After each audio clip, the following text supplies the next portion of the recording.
আপনি কি জানেন 1400 বছর আগে কোরআনে এমন কিছু বলা হয়েছিল যা বিজ্ঞান আজ প্রমাণ করেছে? চলুন একটি অ্যাডভেঞ্চার যাত্রা শুরু করি, যেখানে আমরা দেখব কিভাবে কোরআন ও বিজ্ঞান একে অপরের সঙ্গে মিলে যায়। মহাবিশ্বের সম্প্রসারণ সম্পর্কে কোরআনে বলা আছে, আর আকাশকে আমি শক্তি দ্বারা নির্মাণ করেছি এবং অবশ্যই আমি তা সম্প্রসারিত করেছি। সূরা আদ-দারিয়াত 47 নম্বর আয়াত। এই আয়াত থেকে বোঝা যায় যে আল্লাহ সুবহানাহু ওয়া তাআলা স্বয়ং মহাবিশ্বের সৃষ্টিকর্তা এবং তিনিই মহাবিশ্বকে ক্রমাগত সম্প্রসারিত করেছেন। এটি আধুনিক বিজ্ঞানেও মহাবিশ্বের সম্প্রসারণের ধারণার সাথে সামঞ্জস্যপূর্ণ। 1929 সালে এডউইন হাবল দেখিয়েছেন যে মহাবিশ্ব ক্রমাগত প্রসারিত হচ্ছে। এই আবিষ্কার বিগ ব্যাং তত্ত্বের উপর অন্যতম প্রধান ভিত্তি। হাবেলের টেলিস্কোপের মাধ্যমে দেখা গেছে যে গ্যালাক্সিগুলো একে অপরের থেকে দূরে সরে যাচ্ছে। 1400 বছর আগে কোরআনে বলা হয়েছিল যে আকাশ সম্প্রসারিত হচ্ছে। আজ বিজ্ঞানও তা প্রমাণ করেছে। আপনি কি মনে করেন মহাবিশ্বের সম্প্রসারণের পেছনে রহস্য কি? পর্বতমালার ভূমিকা সম্পর্কে আল কোরআনে বলা হয়েছে, আর আমি পৃথিবীতে দৃঢ় পর্বতমালা স্থাপন করেছি যাতে তা তাদের নিয়ে কাঁপতে না পারে, এবং আমি তাতে প্রশস্ত পথ তৈরি করেছি যাতে তারা সঠিক পথে পরিচালিত হতে পারে। সূরা আম্বিয়া 31 নম্বর আয়াত। আল্লাহ পৃথিবীতে পথ ও উপত্যকা সৃষ্টি করেছেন যাতে মানুষ সহজে যাতায়াত করতে পারে এবং সঠিক পথ খুঁজে পায়। এটি প্রাকৃতিকভাবে নদী, উপত্যকা এবং গিরিপথের মাধ্যমে বোঝানো হয়েছে, যা মানুষ এবং প্রাণীদের চলাচলের সহায়ক।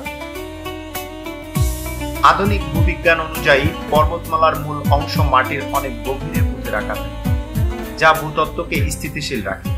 এই গভীর অংশকে মাউন্টেন রুট বলা হয়, যা ভূমিকম্পের সময় পৃথিবীকে স্থিতিশীল রাখতে সাহায্য করে। পাহাড় কিভাবে পৃথিবীকে স্থিতিশীল রাখে, কোরআনে এই রহস্য 1400 বছর আগেই বলা হয়েছিল। আপনি কি জানেন পৃথিবীর সবচেয়ে বড় পর্বতমালা কোনটি? ভ্রূণের বিকাশ ও মানব সৃষ্টির ধাপ নিয়ে আল কোরআনে বলা হয়েছে।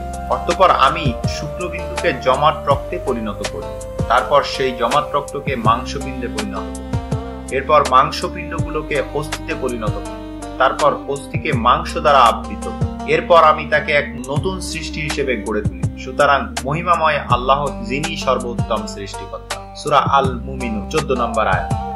1973 সালে নোবেল বিজয়ী বিজ্ঞানী ডক্টর কোরআনের এই আয়াত নিয়ে গবেষণা করে দেখেন যে আধুনিক ভ্রূণতত্ত্বের সাথে কোরআনের এই বর্ণনা হুবহু মিলে যায়। বিজ্ঞানীরা আল্ট্রাসাউন্ড স্ক্যানারের মাধ্যমে প্রমাণ করেছে যে মানব ভ্রূণের বিকাশ সত্যিই এই পর্যায়গুলোর মধ্য দিয়ে যায়। মানব ভ্রূণের বিকাশের রহস্য যা কোরআনে 1400 বছর আগে বলা হয়েছে।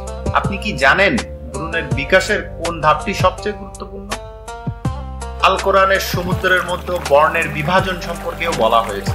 তিনি সেই সত্তা যিনি দুই দরিয়া প্রবাহিত করেছেন, একটি মিষ্টি ও সুপ্রিয় এবং অপরটি লবণাক্ত ও তীক্ষ্ণ, আর তিনি উভয়ের মাঝে এক অন্তরায় ও অনতিক্রম প্রতিবন্ধক স্থাপন করেছেন। সূরা আল ফুরকান 53 নম্বর আয়াত।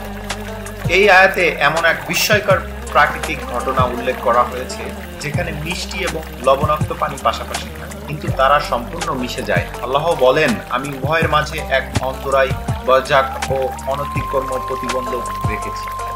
বরজাক শব্দের অর্থ প্রাকৃতিক সীমানা বা বাধা, যা দুই ধরনের পানিকে একসাথে সম্পূর্ণ মিশে যেতে বাধা দেয়। আধুনিক গবেষণায় বিজ্ঞানীরা দেখেছেন যে নদী যখন সমুদ্রে পতিত হয় তখন তাদের মাঝে একটি সীমানা থাকে, যা তাদের পানির বৈশিষ্ট্যকে পৃথক রাখে। এই সীমানা বা স্তরকে হ্যালোক্লাইন বলে। সমুদ্রের রহস্য যা কোরআনে বলা হয়েছিল, আজ বিজ্ঞানও তা মানছে। আপনি কি জানেন পৃথিবীর সবচেয়ে বড় নদী ও সমুদ্রের মিলনস্থল কোথায়?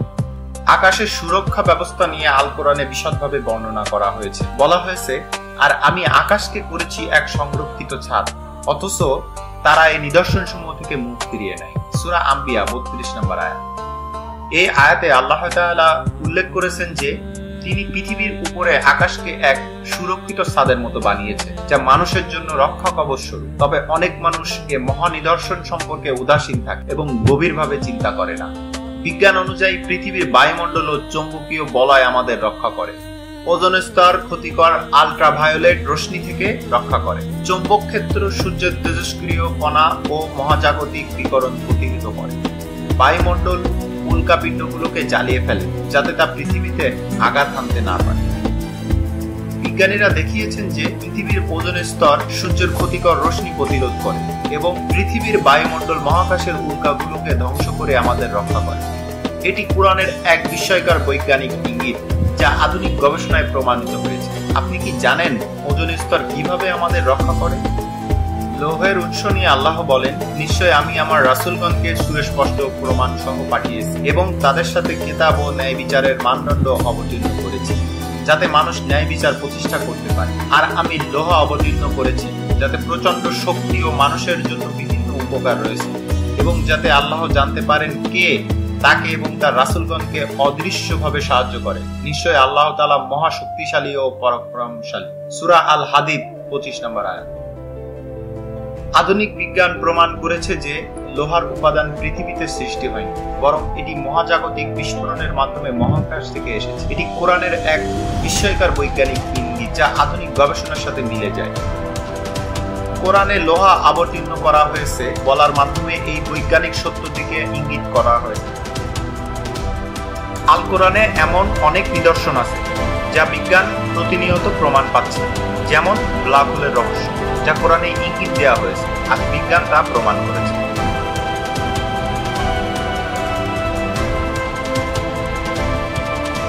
আপনি কি মনে করেন ব্ল্যাক হোলের ভিতরে কি আছে? মহাবিশ্বের অদৃশ্য শক্তি, যা কোরআনে ইঙ্গিত দেওয়া হয়েছে, আজ বিজ্ঞানও তা আবিষ্কার করেছে।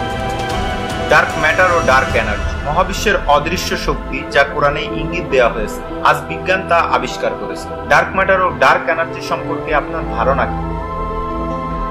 কোয়ান্টাম মেকানিক্স ও সমান্তরাল মহাবিশ্ব, সমান্তরাল মহাবিশ্বের ধারণা, যা কোরআনে ইঙ্গিত দেওয়া হয়েছে, আজ বিজ্ঞান তা নিয়ে গবেষণা করছে।